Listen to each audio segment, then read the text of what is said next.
ഓണത്തിന് 3 hair styles നോക്കിയാലോ? Easy and without jasmine. ഈ ഒരു ഹെയർ സ്റ്റൈൽ എല്ലാവരും യൂഷ്വൽ ഹെയർ സ്റ്റൈലാണ്. അപ്പൊ അത് കുറച്ച് വെറൈറ്റി ആക്കാൻ വേണ്ടി കൊണ്ടസൂചി എടുക്കുക, ഇയർ ചെയിൻ അറ്റാച്ച് ചെയ്ത് കൊടുക്കുക. നിങ്ങൾക്ക് ഇതേപോലെ ബാക്കിൽ പ്ലേസ് ചെയ്ത് കൊടുക്കാവുന്നതാണ്. അതല്ല കുറച്ചും കൂടി വെറൈറ്റി ആക്കണമെങ്കിൽ നിങ്ങൾക്ക് ഇതിന്റെ മിഡിലായിട്ട് ഇയറിംഗ് അല്ലെങ്കിൽ ഇതേപോലത്തെ ഹെയർ ക്ലിപ്പ് പ്ലേസ് ചെയ്യാവുന്നതാണ്.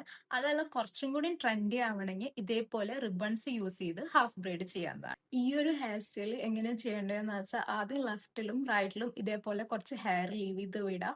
പിന്നെ ലെഫ്റ്റ് സൈഡിൽ നിന്ന് കുറച്ച് മുടി എടുത്ത് ട്വിസ്റ്റ് ചെയ്തിട്ട് 2 ബോബി പിൻ പ്ലേസ് ചെയ്യാവുന്നതാണ്. ആൻഡ് ഇതേപോലത്തെ ഒരു മാറ്റി പ്ലേസ് ചെയ്യുമ്പോൾ തന്നെ ഇതിനൊരു ട്രെൻഡി ആൻഡ് ഡിഫറെന്റ് ലുക്ക് ആയിരിക്കും.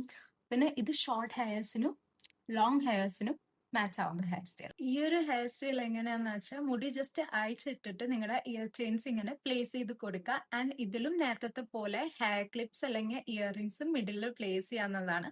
അതെല്ലാം കുറച്ചും കൂടെ എലഗന്റ് ആക്കണം എന്നാണെങ്കിൽ നിങ്ങൾക്ക് ഇങ്ങനെ റോസസ് ലോട്ടസ് ഒക്കെ പ്ലേസ് ചെയ്യാവുന്നതാണ്.